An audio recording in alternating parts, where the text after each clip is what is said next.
మాసం సందర్భంగా మన కాసం ఫ్యాషన్స్ కిలో చీరలు కొనండి, అరకిలో చీరలు ఉచితంగా పొందండి. విద్య, వైద్యం తమ ప్రభుత్వానికి అత్యంత ప్రాధాన్యత గల అంశాలని తెలంగాణ సీఎం రేవంత్ రెడ్డి అన్నారు. 80వ స్వాతంత్ర దినోత్సవ వేడుకల సందర్భంగా జాతీయ జెండాను ఆవిష్కరించారు. 2 ఏళ్ల పాలనలో అనేక అభివృద్ధి, సంక్షేమ పథకాలకు శ్రీకారం చుట్టామని, తమ ప్రభుత్వంపై ప్రజల ఆశీస్సులు, దేవుని దీవెనలు ఉంటాయనే నమ్మకముందని రేవంత్ వ్యాఖ్యానించారు. తమ 2 ఏళ్ల పాలనలో పలు అభివృద్ధి కార్యక్రమాలు, సంక్షేమ పథకాలు ప్రారంభించి ప్రజలకు మేలైన పాలన అందిస్తున్నామని సీఎం రేవంత్ చెప్పారు. ఉస్మానియా కొత్త ఆసుపత్రి భవనం నిర్మాణంలో ఉందని, 8 కొత్త మెడికల్ కాలేజీలకు భవనాలు నిర్మిస్తున్నామని రేవంత్ తెలిపారు. విద్యా సూచీలో 21వ స్థానంలో ఉన్న తెలంగాణ 14కు చేరుకుందని, నియోజకవర్గానికి ఒక ఇంటిగ్రేటెడ్ స్కూల్ నిర్మాణం చేపట్టామన్నారు. చైనా తర్వాత స్థానాన్ని సాధించేలా తెలంగాణను తీర్చిదిద్దేందుకు నిరంతరం కృషి చేస్తున్నట్టు రేవంత్ చెప్పారు. ప్రపంచమంతా చైనా +1 దేశాన్ని కోసం ఎత్తుకుతున్నది. చైనా +1కి సమాధానమే తెలంగాణ రాష్ట్రం యొక్క పరిశ్రమల ప్రణాళిక.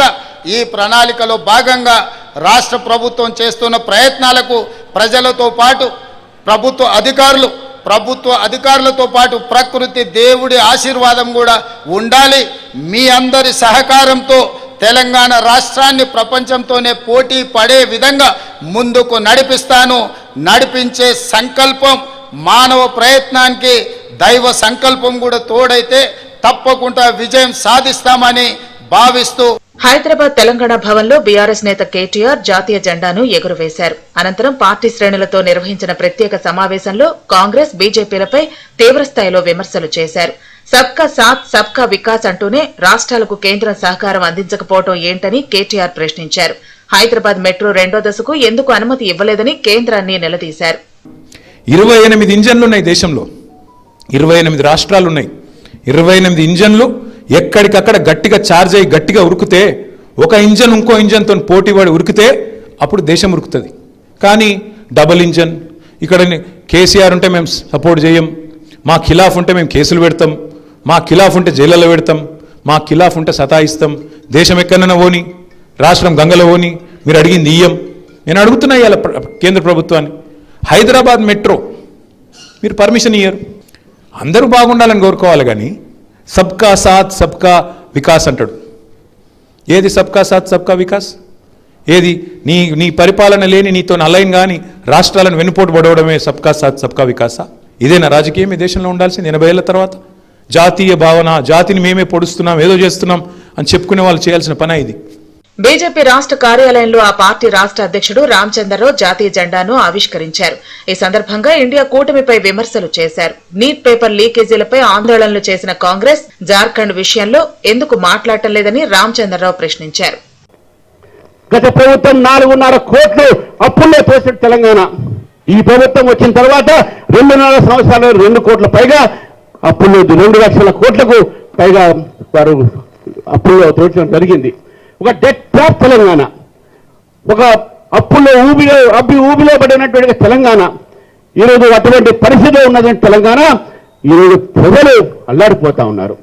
కాంగ్రెస్ పార్టీని అడుగుతా ఉన్నాను, ఈరోజు మీరు పెట్టినట్టు ఏ పథకాలు ఈరోజు ప్రజల దాకా చేరినాయని చెప్పి అడుగుతా ఉన్నాను.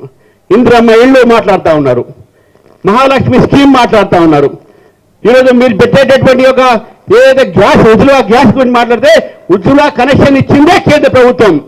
మీరు ఇచ్చేది ఎంతవరకు ఇస్తున్నారు, ఎన్ని ఇస్తున్నారని చెప్పి అడుగుతా ఉన్నాం. మేము తెలంగాణ రక్షణ సేన అధ్యక్షురాలు కల్వకుంట్ల కవిత ఆధ్వర్యంలో హైదరాబాద్ బంజారా హిల్స్ లోని పార్టీ కేంద్ర కార్యాలయంలో స్వాతంత్ర దినోత్సవ వేడుకలను ఘనంగా నిర్వహించారు. ఈ సందర్భంగా ఆమె జాతీయ జెండాను ఆవిష్కరించారు.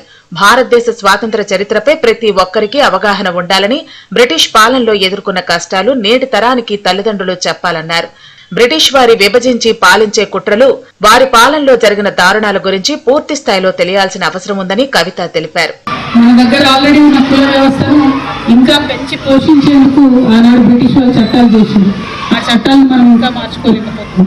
మన ఆదివాసీ దినోత్సవం రోజు కూడా అనుకున్నాం, అంతకుముందు అడవుల ఆదివాసీ బిడ్డలు చాలా ఫ్రీగా ఉండేవాళ్ళు. బ్రిటిషర్స్ వచ్చిన తర్వాత మొత్తం అడవిని రాజ్యం కిందకు తీసుకొచ్చి ఇప్పటికి కూడా అడవంతా కూడా మన రాజ్యం కిందనే ఉండేటట్టుగా అన్యాయం జరుగుతూ వచ్చింది. 1 కాదు 2 కాదు, ఆ ఆలోచన విధానం పోవాలి. ఎర్రతోలు చాలా గొప్ప, నల్లతోలు మంచిది కానీ, లేకపోతే ఒకరు గొప్ప ఒకరు పెద్ద అని, ఒక కులం పెద్ద ఒక కులం చిన్న, ఇవన్నీ ఇంకా పెద్ద ఎత్తున బ్రిటిష్ చట్టాలు చేసి మనల్ని పర్మనెంట్ గా డివైడ్ చేసింది. అన్నిటికన్నా ఎక్కువ బ్రిటిష్ వాళ్ళు వెళ్తూ వెళ్తూ ఇండియా పాకిస్తాన్ అని ఆనాడున్న మన దేశాన్ని రెండు ముక్కలు చేసి ఇప్పటికీ కూడా రావణ కష్టంలాగా మనం యుద్ధాలు చేసుకునేటట్టుగా కొట్లాడేటట్టుగా పర్మనెంట్ శత్రువులను తయారు చేసింది. తెలంగాణలో ప్రధాన రాజకీయ పార్టీలు 80వ స్వాతంత్ర దినోత్సవ వేడుకలను ఘనంగా జరిపాయి. ఈ కార్యక్రమాల్లో ఆయా పార్టీల శ్రేణులు పెద్ద ఎత్తున పాల్గొని తమ దేశభక్తిని చాటుకున్నారు.